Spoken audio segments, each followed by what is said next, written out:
Sebab konsentrasimu untuk dirimu. Kamu hanya ingin minta dihargai sebagai istri. Kok bisa-bisanya pas hari ini ulang tahun pernikahan kalian, suamimu punya tuntutan kerjaan nggak bisa ditinggal. Nah, kamu harus belajar ngerti. Nah, saudara, kenapa itu terjadi? Semua orang yang fokusnya ke diri sendiri. Perhatikan ya. Semua orang yang fokusnya ke diri sendiri, percayalah, apa saja yang dibuat orang lain di sekitarnya, walaupun itu benar, tetap salah di mata dia. Jawab iya atau tidak? Kenapa? Kenapa orang yang fokusnya ke diri sendiri, maka siapapun yang di sekitarnya, walaupun dia kerjakan benar, tapi tetap salah di mata orang ini. Kenapa? Karena tidak sesuai dengan keinginannya. Betul. Jawaban yang betul lagi. Sama seperti orang jalan. Kalau kita dalam perjalanan, saudara, kita nggak bisa melihat jauh tujuan ke depan itu mau ada apa. Kita cuma sibuk di daerah itu saja, maka kita nggak akan jalan. Akhirnya jadi berhenti. Kenapa? Karena kita cuma berputar di situ saja. Karena semua fokusnya kepada diri kita sendiri. Coba baca dulu. Galatia 2:20. Mengapa Tuhan menyuruh Paulus menulis ayat itu? Galatia 2:20. Jadi fokus kehidupan kita itu sangat menentukan. Fokusnya itu kemana? Kita baca bareng-bareng ya. 1, 2. Oh, masih kesek-kesek. Udah? 1, 2, 3. Namun aku hidup. Tetapi bukan lagi untuk aku sendiri yang bukan lagi aku sendiri yang hidup, melainkan siapa? Kristus yang hidupnya di mana? Di dalam aku. Nah, perhatikan, dan hidupmu yang kuhidupi sekarang di dalam daging adalah hidup oleh apa? Iman di dalam anak Tuhan yang telah mengasihi aku dan menyerahkan dirinya untuk aku. Roh Kudus, tolong kami supaya kami mengerti hati ini. Dalam nama Yesus, hatimu ini Tuhan. Paulus itu orang hebat. Ada 2 hal penting di dalam ayat ini, saudara. Yang pertama, kita ini harus tahu. Kalau kita hidup sekarang ini, hidup kita ini karena siapa? Dalam nama Yesus, ini konsep penting. Kalau kita hidup sekarang ini, kita harus tahu hidup ini karena siapa? Orang sombong akan berkata, hidupnya karena siapa? Kalau dia sombong. Orang sombong dengan hidupnya karena siapa? Oh, karena aku. Kalau aku nggak rajin, kalau aku nggak begini, nggak mungkin. Oh, itu karena aku. Aku semuanya itu orang sombong. Orang penakut. Kalau hidupnya karena apa? Karena siapa? Kalau dia ketakutan. Tadi kita diskusi banyak soal antikris, soal rapture. Modalnya cuma satu itu. Pak Windy tadi tanya kepada saya, kenapa Alkitab yang satu ini kok bisa jadi banyak sekali doktrin, banyak sekali gereja? Saya jawab, karena Papa itu memberi kesempatan kita untuk bisa mikir yang jauh-jauh. Tapi kuncinya kembali, untuk siapa kita hidup? Karena siapa? Ayo, orang penakut jadi hidupnya bagaimana? Model orang penakut. Selalu curiga dengan orang lain. Betul nggak? Khawatir. Dia nggak bisa bebas. Itu orang penakut. Nah, sekarang mari kita tanya pada diri kita sendiri. Kita ini hidup ini karena siapa? Kalau saudara dan saya bisa berkata, hidup yang kuhidupi dalam daging sekarang ini adalah hidup oleh iman di dalam anak Tuhan itu. Maka hidup kita itu aman, saudara. Karena semuanya kan karena Yesus. Bukan karena kekuatan kita sendiri. Berapa kali saya sering sharing kepada saudara. Saudara, untuk apapun juga kita ini kalah dengan binatang. Mereka itu jauh lebih sehat dari kita. Winter kayak gitu, nggak punya heater, nggak punya selimut, nggak mati-mati mereka. Kita heater, selimutan, kedinginan juga. Rumah aja nggak punya. Berarti kalau winter, mereka itu luar biasa bukan? Mereka itu makan apa saja, nggak pernah dicuci, nggak pernah direbus, nggak mencret. Loh, betul nggak dalam itu? Siapa lebih hebat? Mereka lebih hebat dari kita. Apalagi saudara lihat soal mereka. Nah, kalau kita melihat fakta itu, apa yang kita mau sombongkan dalam ini? Berapa uang yang kita punya?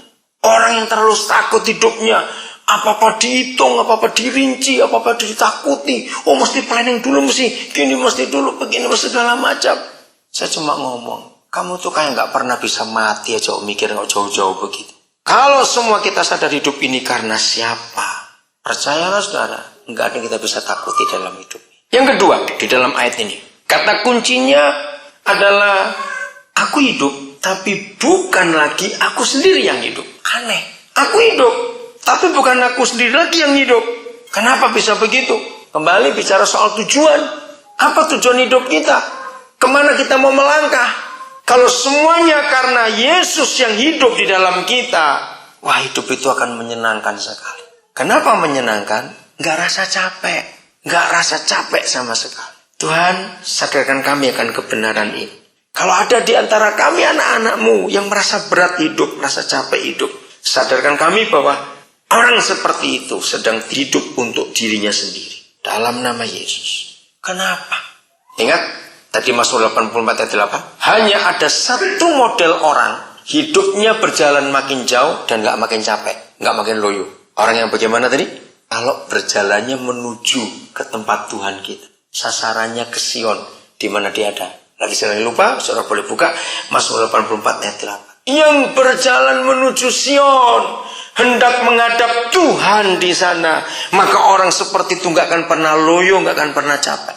Maka itu saya sering memberikan contoh yang paling gampang. Siapa yang seminggu 3 kali atau 4 hari, kalau bangun pagi itu malas sekali. Kenapa kerja lagi? Kapan gak libur terus? Nah, itu berarti orang stres. Karena kalau tiap pagi kita bangun dan kita bisa bersuka cita karena kita tahu kemana kita berjalan, secara sukacitanya luar biasa.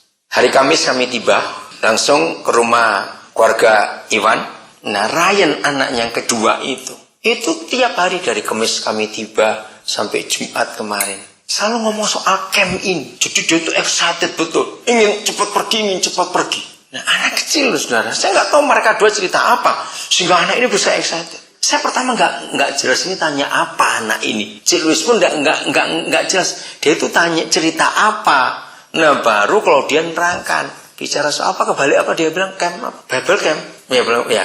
Tapi saya nggak jelas. Ternyata kapan kita pergi? Nah, anak kecil aja kalau sudah punya tujuan dia akan excited betul. Saudara, kalau kita bangun pagi, nggak seger terus, maunya, aduh kenapa ada pagi nggak malam terus? Wah, itu orang celaka betul di dunia ini.